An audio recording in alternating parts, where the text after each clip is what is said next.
Coming up on Network Africa, Liberians patiently await results as presidential camps offer dueling predictions.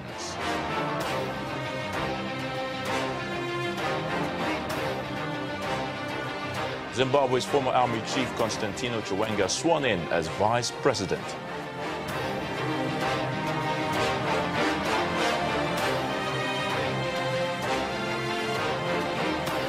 And Libya repatriates 142 migrants to Guinea.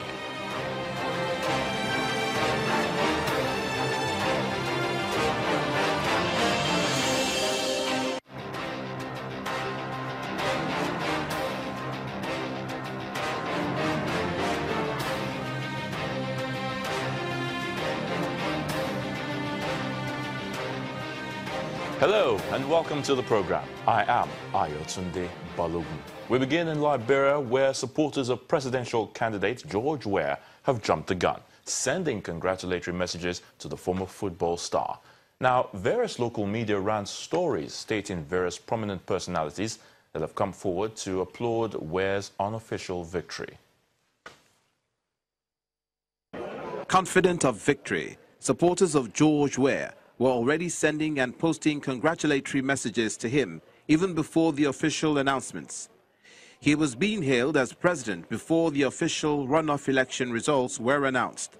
Local media reports say that Weah of the Congress for Democratic Change has received congratulatory messages from the Confederation of African Football on Twitter. Other media houses also ran stories stating various footballers and the South African president Jacob Zuma had come forward to applaud Weah's unofficial victory.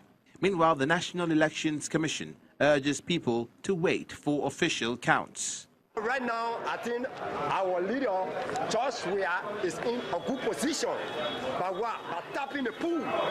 So as we are standing, we are waiting for the Election Commission to give up the result. So far, the result have been coming, and we know that CDC is in the lead.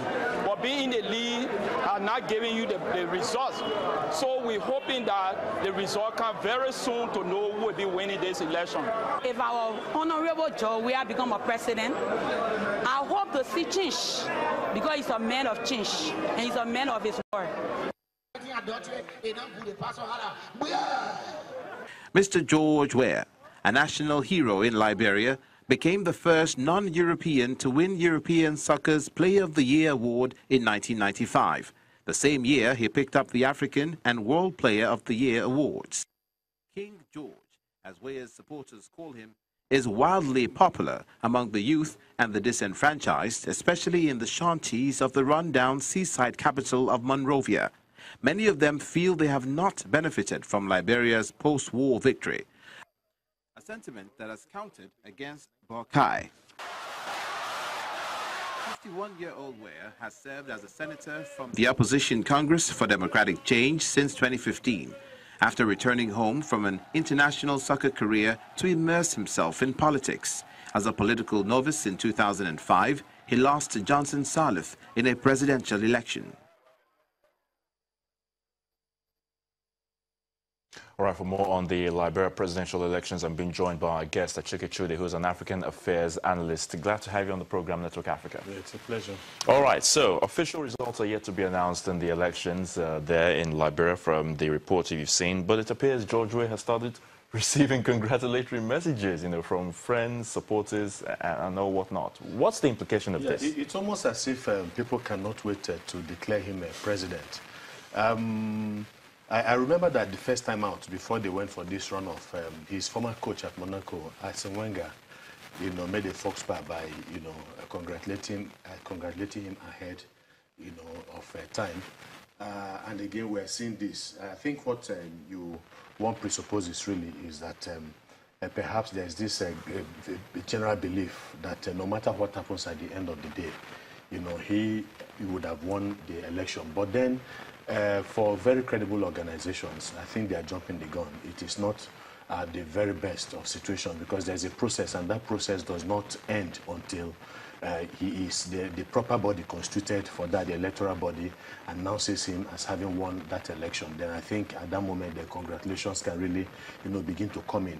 This kind of thing has a way of actually causing problems later. If tomorrow, people have gotten used to the idea of him being president of Liberia, and in their minds, and their everything, and they yeah. are set for him to assume office as president of Liberia, and then all of a sudden, you don't know what is going to happen behind the scene. The electoral body now comes up with a completely different announcement. It is capable of inflaming a lot of passions and all of that. So I would expect, seriously that credible organizations. I just saw in that report that a continental body as big as the Confederation of African Football has been eager. We understand their eagerness. He is one of them. He's part of the family. But then it is a political process that is beyond CAF, that is beyond football.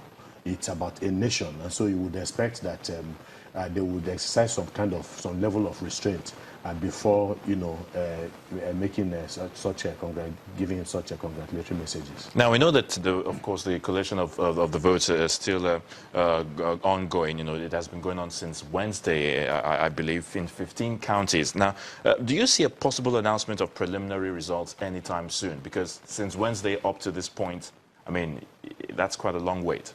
Yeah, it is. It is. I want to believe that it should begin to come, as soon as possible, because the expectation has been heightened, and then the more you delay, the more dangerous it is. All kinds of rumor, and again, in these climes, rumors are not in short quantity.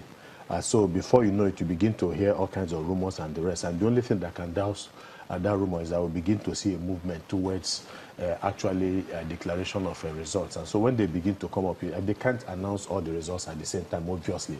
There are, of course, challenges of terrain and all of that. So the results are going to come from different counties in Liberia. And as they come in, they are supposed to make these announcements. I think it is critical.